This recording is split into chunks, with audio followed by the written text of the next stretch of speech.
इनका एक समय निश्चित है महाराज। भ्रमण कर कर आ जाना।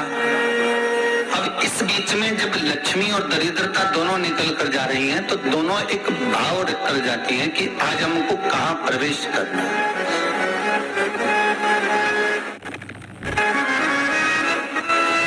आज हमें किस जगह पर प्रवेश करना है, आज हमें कहाँ पहुंचना है, आज हमें किस जगह जाना है। और जिस नगर में जिस मार्ग से लक्ष्मी और दरिद्रता निकल कर जाती है, ये दोनों का जब निकलना होता है, इनको स्थान दिया गया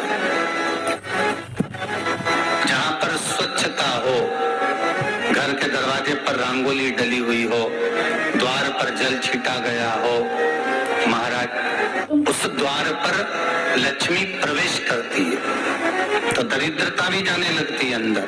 जब दरिद्रता अंदर जाने लगती है तो लक्ष्मी उसको रोक देती है। पहले मैं देखकर आती हूँ कि तेरे लिए स्थान है कि नहीं, तो यहाँ रुक।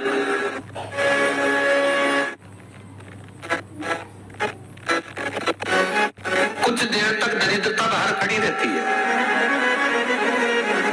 और लक्ष्मी जी की बड़ी बहन जब दरिद्रता बार बार अंदर जाने का प्रयास करती है तो लक्ष्मी जी कहती है, जी तू इतनी बड़ी होकर तुझे मालूम है तू तेरा सम्मान होना चाहिए, आदर होना चाहिए, और तू अंदर चली जा और कोई तेरा सम्मान ना करे तो कितना बुरा लगेगा, इसलिए तू बाहर खड़ी है। मैं अभी आई, अंदर जाती है।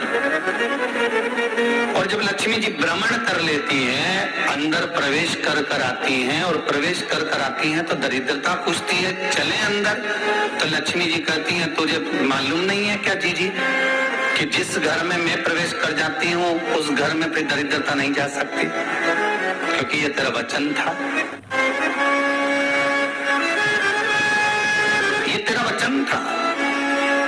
अपन दोनों का जब मंगल विवाह हुआ था, मेरा विवाह जब नारायण के साथ में हुआ और तुम्हारा विवाह जब दुसा मुनि के साथ हुआ, दरिद्रता का विवाह दुसा मुनि के साथ हुआ।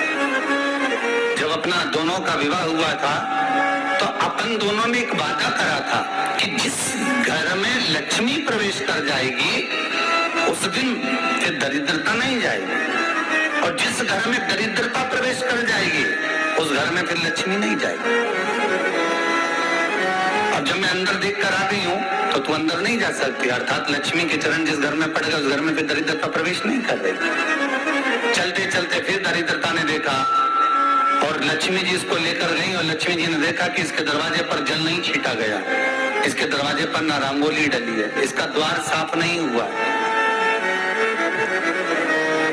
इसके द्वार पर दीप नहीं है, इसके द्वार पर कलश नहीं है, इसके दरवाजे पर ढेर सारा कचरा पड़ा हुआ है, कोई श्वान कोई कुत्ता गंदगी भी कर कर चला गया है, कहीं बिल्ली ने गंदगी कर रखी है, कहीं जीवों ने कुछ गंदा गिरा रखा है।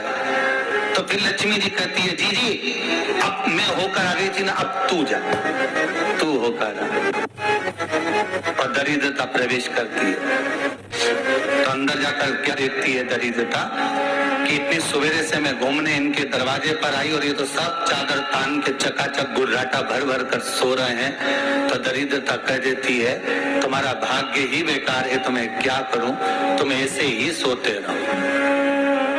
और दरिद्रता गुस्से में बाहर निकल कर आती है, लक्ष्मी से कहती है लक्ष्मी तो इसके घर में जाना ही मत।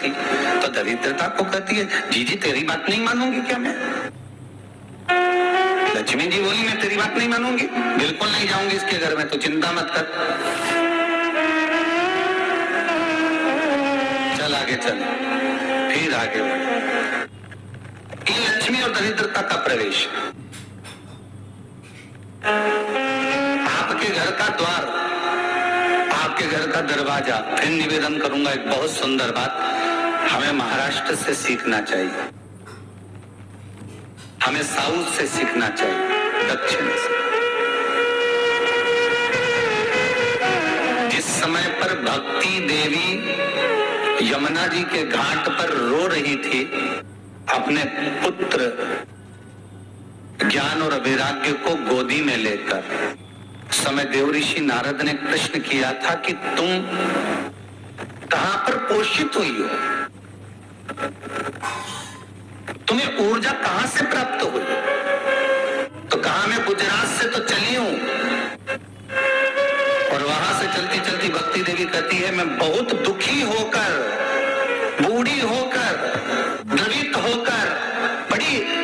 दुख में वहां से चलते चलते जब मैं महाराष्ट्र में पहुंची तो मैंने वहां जाकर देखा कि वहां पर लोग हर पल हर घड़ी ब्रह्म मुहूर्त में उठकर स्मरण करते हैं, नाम जाप करते हैं और दरवाजे पर जल छीट कर रंगोली डालते हैं। तो कह रही है कि वहां पर मैं थोड़ी अवस्थावान होने लगी, वहां मुझे अच्छा लगने लगा। फिर जब मैं और आगे पढ़ी, दक्षिण में जब पहुंची, वहां पर जाकर मैंने देखा कि सुबह से उठकर मंगलाचरण, मंगला स्तोत्र और वेदों की ध्वनि होने लगी। वहां पर मैं और आनंदित हो गई। हमें कुछ चीजें महाराष्ट्र से सीखना चाहिए कि वहां रहने वाले जो भगत हैं, वारकरी संप्रदाय के जो भक्त होते हैं, वैष्णव जो धर्म के भक्त होते हैं, उनका नियम है सवेरे के समय घर में पानी है कि नहीं है, पर जब भी वो घर का दरवाजे के बाहर थोड़ा ना थोड़ा पानी तो छींट ही देते हैं। और छींटने के बाद फिर वहां पर अपने यहाँ तो दिवाली पे रंगोली बनती है जी, और वहां पर रोज की रंगोली बन जाती है कि कभी हो सकता है परमात्मा राह भूल कर हमारे घर में प्रवेश कर जाए, इसलिए वहां प्रतिदिन की रंगोली, प्रतिदिन।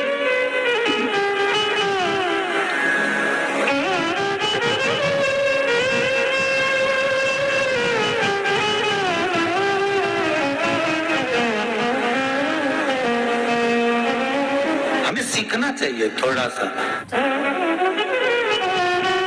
आज के जमाने में तो बहू अपने कमरे की झाड़ू लगा ले, वो ही बहुत बड़ी बात है। हो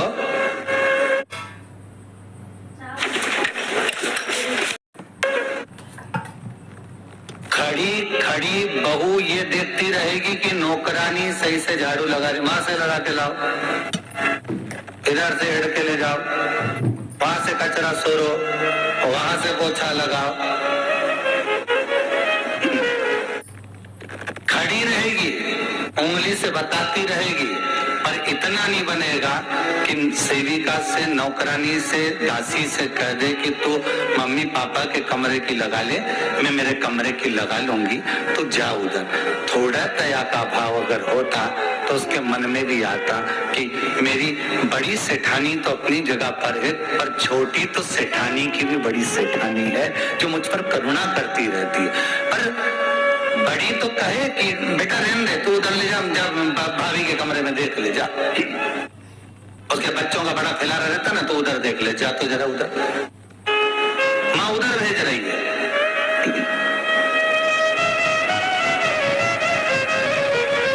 थोड़ा सेवा का भाव हमारे भीतर। और एक निवेदन तो हमेशा करा है और आज भी करता हूँ, पूरे घर की सफाई करवाओ, पूरे घर में तुम पोछा झाड़ू जो चाहे करवाओ, मना नहीं है। पर एक निवेदन है, रसोई घर के अंदर बहू और बेटी ही जाकर भोजन बनाए तो अन्नपूर्णा सदा कृपा करती है। बहू और बेटी।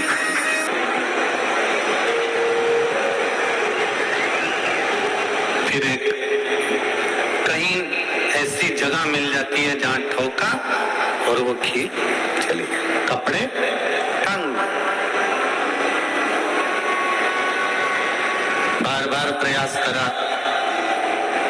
हिम्मत नहीं आ रही। आपने कहा कि कपड़े तो टांगना है, कील तो ठोकना पड़ेगा। जैसे कील को बार बार ठोका गया, कपड़ा टांगने के लिए एक जगह नहीं लगी, दूसरी जगह नहीं लगी, तीसरी जगह नहीं लगी, चौथी जगह, पर प्रयास करते रहे। उसी तरह भगवान शंकर की, लोग कहते हैं कथा एक बार सुन ली, 2 बार सुन ली, 3 बार सुन ली, हम कहते हैं बार बार इस मन रूपी कील को परमात्मा के चरणों में ले जाकर ठोकते रहो।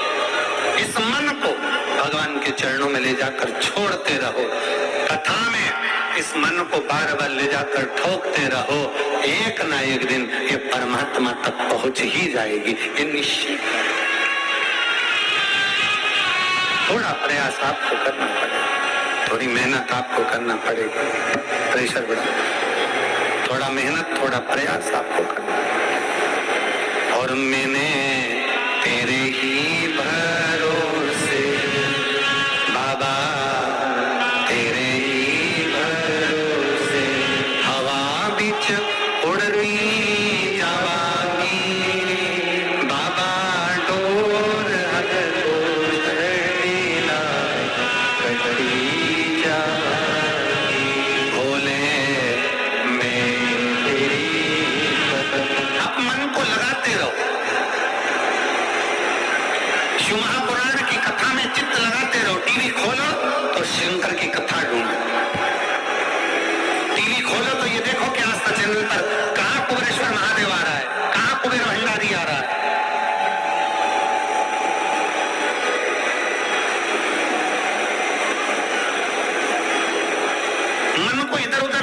जैसे एक व्यक्ति ने अपनी गाड़ी से 25 लोगों को उड़ा दिया। अब एक व्यक्ति ने 25 लोगों को उड़ा दिया तो उसको ले जाके पुलिस वालों ने जज के सामने खड़ा कर दिया। जज ने पूछा, तुम्हारे ऊपर इल्जाम लगा है तुमने 25 लोगों को उड़ाया। जी हुजूर। सफाई में कुछ कहना चाहते हो? सफाई देना चाहते हो? उसने कहा, हुजूर मैं गाड़ी चला रहा था, मेरा ब्रेक फेल हो गया, तो एक तरफ 2 लोग जा रहे थे, एक तरफ पूरी बारात जा रही थी। अब आप बताओ हुजूर, जज साहब, मुझे गाड़ी का हैंडल कहाँ घुमाना था? जज साहब ने कहा, 25 लोगों से तो अच्छा था कि 2 लोगों पर गाड़ी चढ़ा था, 2 लोगों को उड़ा देता, और 25 क्यों उड़ाए तूने? जज साहब आप बिल्कुल सत्य कह रहे हो, मैंने अपना हैंडल 2 लोगों की ओर ही घुमाया था और वो बारात में घुस गए थे। मैंने तो 2 के लिए ही हैंडल घुमाया पर वो बारात में घुस गए। हम भी ऐसे ही हैं, हमें शिव जी को 1 लोटा जल चढ़ाना है, हमें शंकर जी का भजन करना है, हमें भगवान को भजना है, हमें कथा सुनना है। हम जाते बड़े मन से कि हमें कथा सुनना है, कथा सुनना है, कथा सुनना है, कथा सुनना है, और मालूम पड़े कथा में जाकर बैठे, कोई इधर बात कर रहा था, कोई उधर बात कर रहा था, कोई पीछे आवाज लगा रहा था, कोई कुछ नहीं, तो तुरंत जितने बैठे रहेंगे ना, तुम सबका ध्यान एकदम उसी जगह पर मन जाएगा कि कौन ने क्या बोला, कौन ने क्या करा। अरे भाई, तुम आए कहाँ पर हो? भगवान शिव की कथा को सुनने के लिए। तुम आए कहाँ पर हो? शंकर को अपने दिल में बिठाने के लिए। तुम आए कहाँ पर हो? शिव तत्व को जानने के लिए। और अपने चित्त को हम भटका रहे हैं, अपने चित्त को इधर उधर लेकर जा रहे हैं, वो श्रेष्ठता नहीं।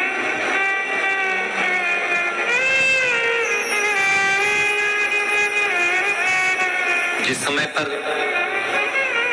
ब्रह्मा जी ने सृष्टि की रचना करी,